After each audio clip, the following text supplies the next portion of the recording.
Ini kayaknya bara-bara lama-lama ubanan ya. Uban gue nambah gitu, mikirin kasusnya Vina sama Eki ini loh. Karena ya, gue tuh baru aja ngelihat satu podcast dari Jejak Backpacker. Yang mana Jejak Backpacker ini ada 2 orang, dia itu berhasil menemukan 1 orang yang namanya Bang Mel-Mel.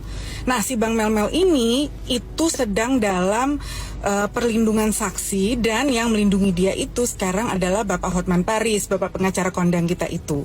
Jadi ternyata Bang Mel-Mel ini adalah saksi kunci. Sampai keripet gue. Bang Mel-Mel ini adalah saksi kunci. Kenapa? Soalnya dia tuh bercerita, guys. Dia bilang katanya di malam itu dia adalah orang yang sebelum kejadian itu pergi jalan-jalan ke taman kota barengan sama Eki dan Vina. Jadi ceritanya gini, Eki itu mau jalan-jalan nih sama Vina. Bang Mel-Mel ini tuh bisa disebut sebagai kakak-kakaannya gitulah ya, abang-abangan lah gitu buat si Eki ini gitu. Nah terus si Bang Mel-Mel nih bilang, ya lo kalau misalnya ngajak Vina, ajak Linda dong. Jadi gue ada temennya, makanya Linda itu diajak lah. Jadi waktu mereka itu jalan ke taman kota, itu nggak cuman ada Eki, Vina sama 1 temennya yang sebelumnya gue nggak tahu siapa, ternyata ada Linda juga, guys, di situ. Dan sebelum mereka jalan, mereka sempat beli minuman lah gitu ya, untuk jalan ke sana, untuk minum-minum santai mungkin gitu kan. Nah sekitar jam 10:30, 11 si Vina tuh ngajakin pulang gitu. Terus si Bang Mel-Mel ini bilang, ya udah deh yuk kita pulang, tapi gua harus isi bensin dulu nih, bensin gua habis. Nanti mampir ya, kita isi bensin, kata dia gitu. Waktu pas jalan, si Bang Mel-Mel ini sama Linda belok ke tempat isi bensin ya, ke pom bensin. Ternyata si Eki sama Vina tuh langsung jalan lurus, guys. Terus dia bingung kan, kayak kenapa kok gue gak ditungguin gitu kan. Akhirnya dia minta Linda lah buat ngecek si Eki nih, suruh ngechat atau telepon gak diangkat. Akhirnya di chat, dibilang tungguin ya, kita tuh soalnya lagi isi bensin gitu. Tapi karena nggak dibales, mikirnya oh ya udah mungkin udah pulang kali gitu. Nah nggak lama setelah itu, sekitar beberapa jam, si Bang Mel ini dikabarin kalau ternyata Eki sama Vina itu lagi dikeroyok sama gerombolan yang 11 orang itu. Datanglah kan si Bang Mel-Mel ini. Begitu dia datang ke sana, ada kayak satu gubuk yang di depannya itu ada warung, ada yang jaga cowok. Dia ngajakin si cowok itu, ayo dong yuk temenin gue, kita masuk ke dalam nih, ngedep-ngedep ngeliat gitu kan. Tapi si cowok itu nggak berani. Akhirnya mau tahu apa? Dia memberanikan diri sendiri, si Bang Mel-Mel ini, untuk masuk ke dalam dan untuk ngecek, dan dia melihat semuanya. Dia melihat semua pelakunya, dan 11-11 itu melakukan ruda paksa pada Vina. Itu menurut Bang Mel-Mel. Udah gitu, gue tadi baru aja ngeliat ya, ada 1 orang saksi yang katanya saksi kunci yang pada saat itu ada di tempat kejadian, cowok, namanya Aep. Ini tuh diliput sama Berita 1. Nah si Aep ini orangnya ya guys ya, kalau gue lihat juga mukanya tuh kayak mereka, mohon maaf ya, cuman mirip-mirip gitu loh, antara Egi dengan Aep ini sebenarnya mirip gitu kan. Nah terus si Aep ini tuh ditanya, kok dia bisa ngeliat? Dia bilang katanya, oh saya pada saat itu ada di tempat kejadian karena saya lagi nunggu di warung. Berarti benar si Bang Mel-Mel ini ketemunya sama Mas Aep ini. Gitu. Makanya dia bisa ngeliat siapa pelakunya, katanya begitu. Dan begitu ditanya sama si wartawan, ditanya, itu menurut kamu Peggy yang sekarang jadi TSK itu bukan orangnya? Terus dia bilang, saya nggak tahu orang itu namanya siapa, tapi kalau dari wajahnya iya, katanya gitu kan. Nah terus benar-benar mikir gitu, itu kan satu kejadiannya malam ya guys ya. Terus nomor 2 nih, entah kenapa gue ngeliat muka mereka itu agak sulit dibedain satu dengan yang lain gitu loh.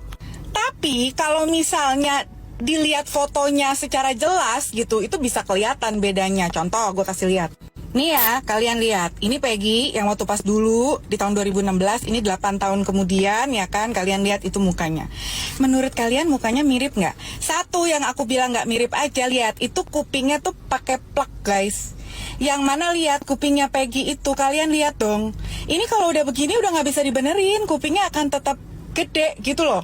Dari situ aja udah kelihatan itu berbeda gitu kan. Kemudian ditambah lagi, jadi si Peggy ini orangnya namanya Peggy ya, bukan Egy, oke?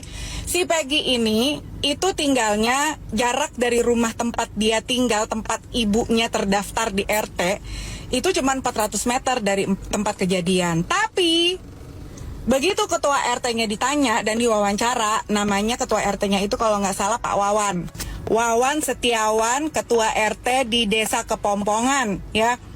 Begitu ditanya dia nggak kenal yang namanya Peggy, karena si Peggy ini itu nggak pernah tinggal di rumah itu. Dia itu memang dari dulu kerjanya itu di tempat lain, di Bandung gitu loh. Nah, ibunya Peggy yang namanya Kartini berkali-kali diwawancara sama banyak berita, banyak media, dan ibunya selalu bilang kalau pada saat kejadian Peggy itu lagi di Bandung. Lagi ngapain lagi kerja. Dan dia di Bandung dari tanggal 16 Juli 2016 dan belum balik gitu loh. Nah, polisi datang ke sana pada saat itu ngambil motor, ngambil apa disita, dan ibunya bingungnya tuh gini, kalau misalnya memang dia adalah tersangka dan otak dari semuanya, kenapa nggak ditangkap pada saat itu? Kenapa baru sekarang setelah 8 tahun kemudian? Ibu pintar, aku suka. Dan yang paling kasihan sebetulnya si Peggy yang ketangkep ini bilang kalau tidak apa-apa, aku menjadi tumbal dari orang berada, katanya gitu. Entah apapun artinya aku nggak tahu. Tapi kalau menurut Barbara, Peggy itu kepanjangan dari peran pengganti nggak sih guys? Tapi itu terserah kalian ya mau mikir seperti apa. Cuman kalau menurutku kasusnya ini terlalu aneh gitu loh. Mulai dari polisi merilis DPO tapi nggak ada fotonya, jadi kita juga nggak tahu yang mana gitu kan. Terus tiba-tiba nongol lah si Peggy ini yang menurut pengakuan ibunya sebenarnya rumahnya sudah pernah digeledah gitu karena namanya mirip gitu. Yang satu Peggy, yang satu Egy. Intinya kalian bisa lihat komentar yang ada di seluruh sosial media. Bagaimana netizen di luar sana berkomentar gitu ya tentang kesigapan Pak Polisi gitu, dan banyak sekali yang menurut aku komentarnya sebetulnya ya agak sedikit negatif ya Pak, mohon maaf gitu, tapi yang namanya netizen kan jempol panas semua gitu, seperti aku gitu kan, mulut dan jempol panas gitu. Intinya aku berharap semoga polisi itu cepat mengungkap kasus ini, dan yang penting asal jangan nangkep aja gitu, maksudnya harus orang yang sebenarnya yang melakukan gitu loh. Karena netizen itu nggak bodoh loh. Mereka pada pinter semuanya. Dan ibunya sendiri pun udah bilang gitu, kalau misalnya memang si Peggy ini adalah otaknya, kenapa baru sekarang ditangkapnya? Kenapa nggak dari 8 tahun yang lalu? Gitu.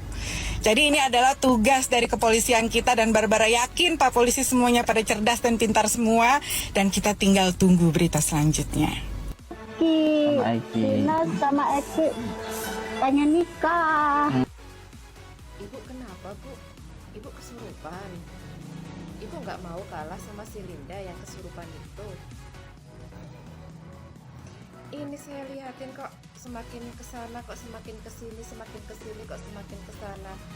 Dan orangnya itu lama-lama kok jadi aneh semua gitu loh. Kok ini kesurupan 8 tahun kok bisa kesurupan lagi, masa lagi. Ibu kesurupan? Emang kesurupan kayak gitu Bu? Ibu ini kalau dijadikan artis ya, itu melebihi drama Korea. Ya, ibu juara. Apalagi sekarang udah pinter acting kesurupan. Nggak mau kalah sama si Linda, dia kesurupannya ampun. Lama-lama kok pada geser semua, apa otakku yang geser ini.